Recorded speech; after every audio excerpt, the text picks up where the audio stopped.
di am mbégte lool ci dalal bi ñu ma dalal ci émission bi ñuy wax souvenir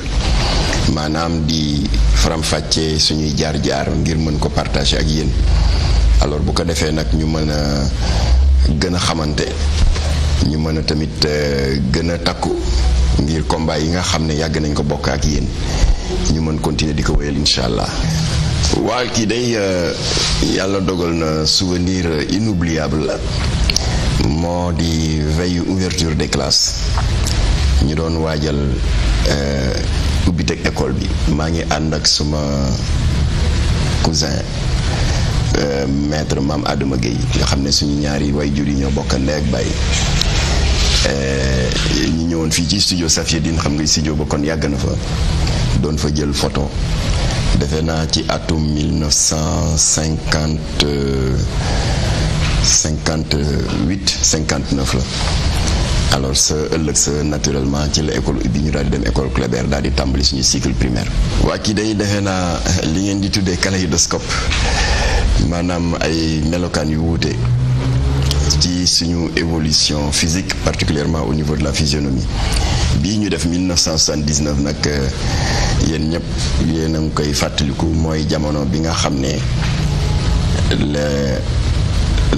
les noirs américains ñu ngi nekkoon di eggali seen xeex pour ñu gën a mën a dëggal ñu gën a mën a constitutionnaliser seeni droits civiques alors li ko matérialisé woon nag ce n'était pas des coiffures rasta comme c'est le cas actuellement avec la révolution rastafari waaye plutôt avec li ko matérialisé woon moo doon la coiffure afro américaine bu ko defee nag mu amoon de grandes figures yu ko lancé il y avait James Brown il y avait Wilson Pickett il y avait surtout la famille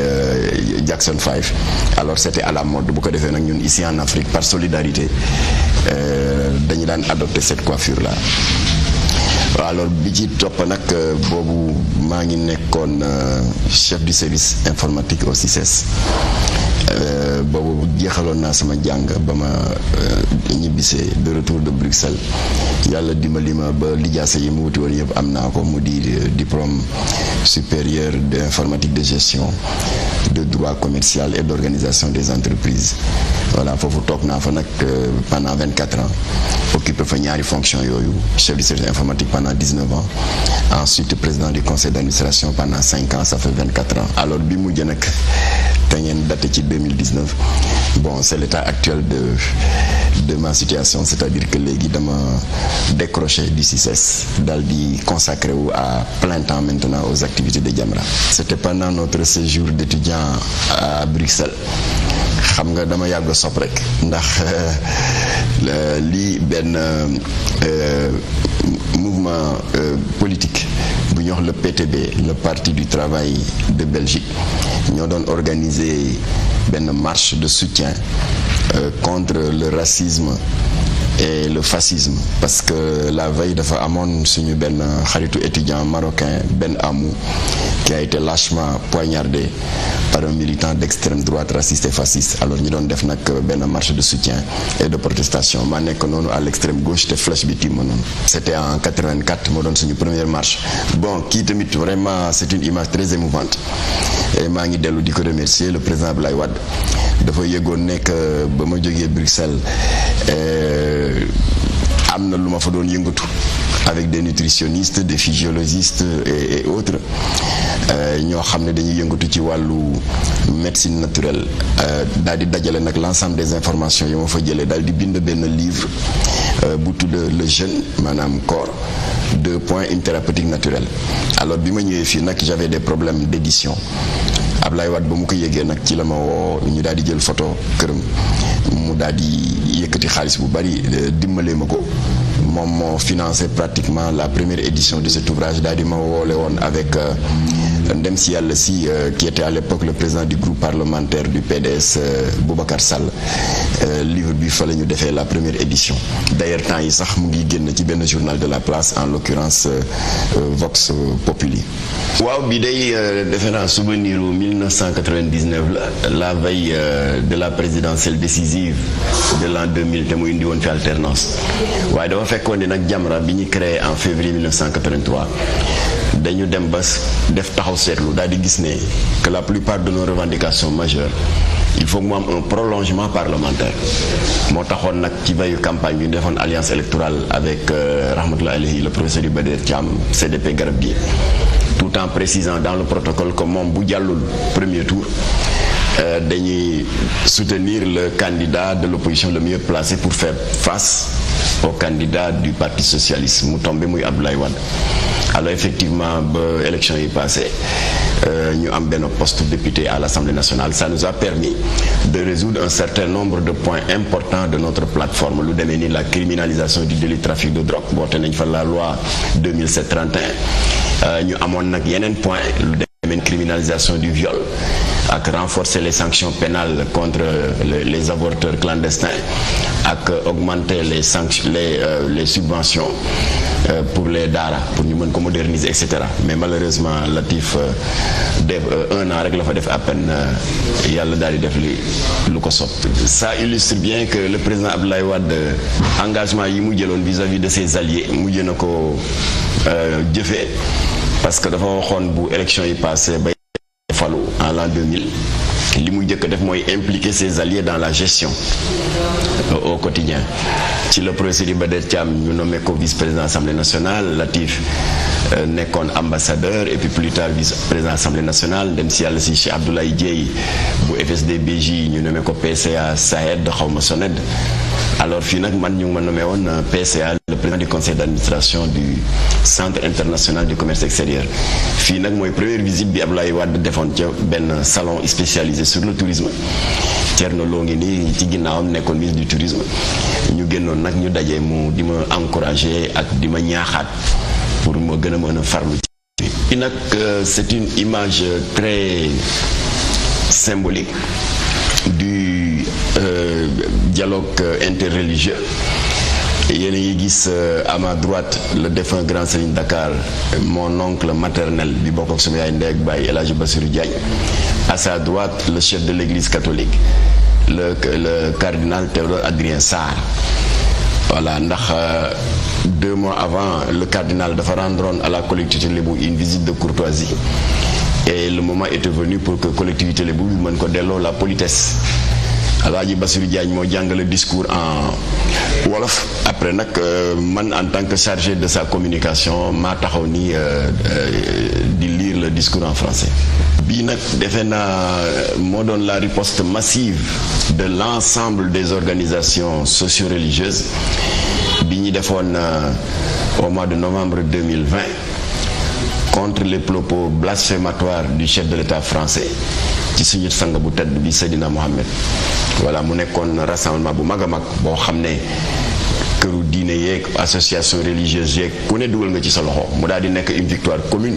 mu nekk ndam lu rëy de toute la oumma islamique. Kii nag moo doon suñu première marche de protestation contre les dérives audiovisuelles c'est-à-dire les séries yi nga xam ne dañuy jàll ci télé bi di def promotion de la fornication, l'apologie de l'adultère ak la promotion de certaines séquences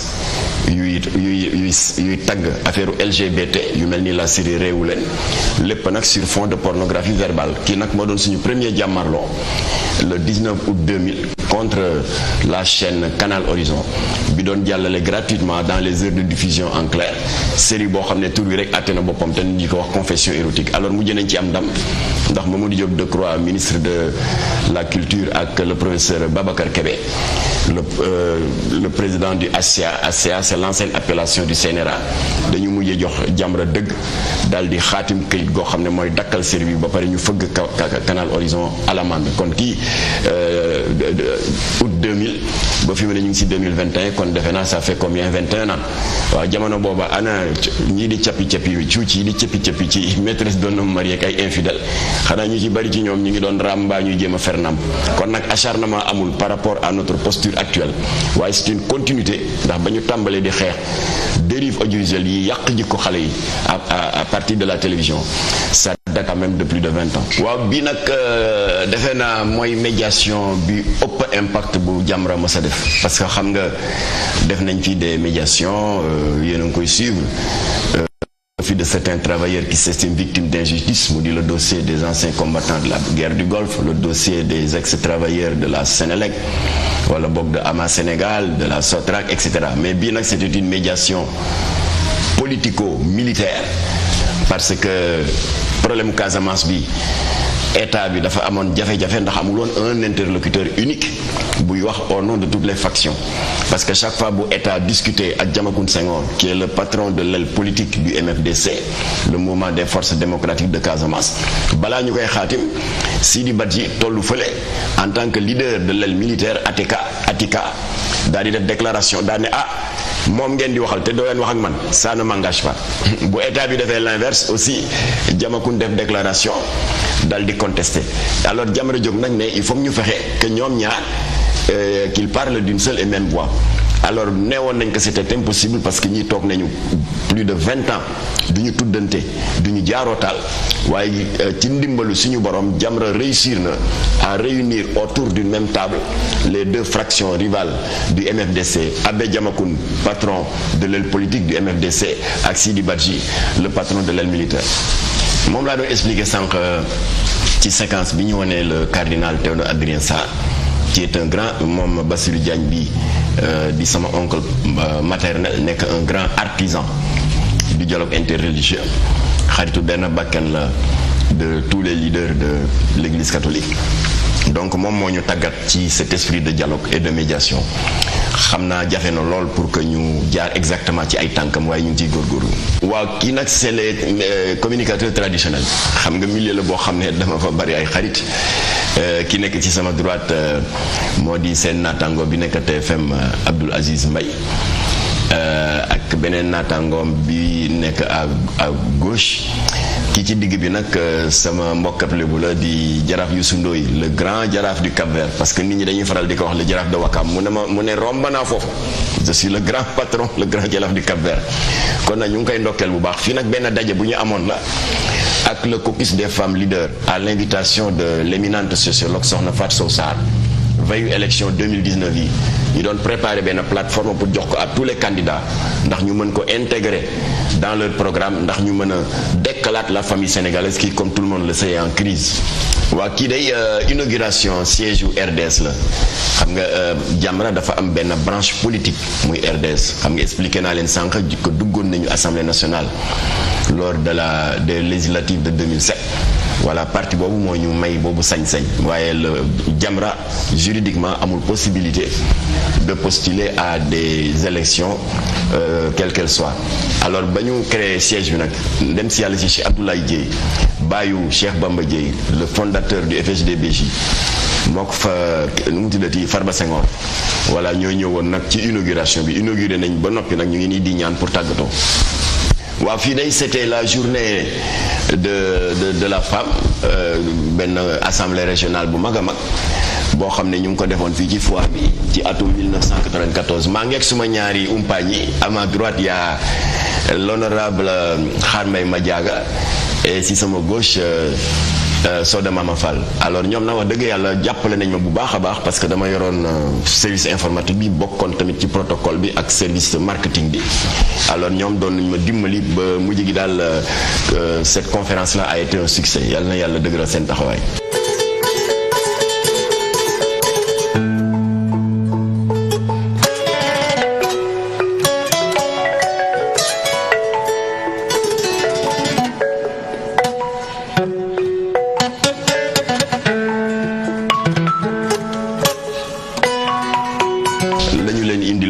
ci waxtaanee suñu modeste jaar-jaar, wala di am yaakaar ne xëy na di ngeen ñu continuer di ñu jàppale ndax yéen ñu tax a ñemeñ. wootewuñu tarixa, wootewuñu daayira, wootewuñu diine, wootewuñu dara. ñun waa Jamra ay ndongal daara lañu rek yoo xam ne dañu fas yéene joxente loxo ngir surtout taxawu jeunesse bi. ndax xam nga jeunesse bi suñu borom moo wax ci téereem yu tedd yépp ne amu leen droit di leen abandonner à leur propre sort. ndax xam nga jeunesse dafa nekk loolu Cheikh Anta di wax à la croisée des chemins, dafa toll ci taxawaay boo xam ne dafa war a tànn. kon nag ñun war nañu leen di leen guider di leen orienter di leen joxi exemple ndax ñu mën a assurer la relève parce que comme ni ko mag ñi di waxee président Abdoulaye moo ko waxoon dis-moi quelle jeunesse tu as je te dirai quel peuple tu seras.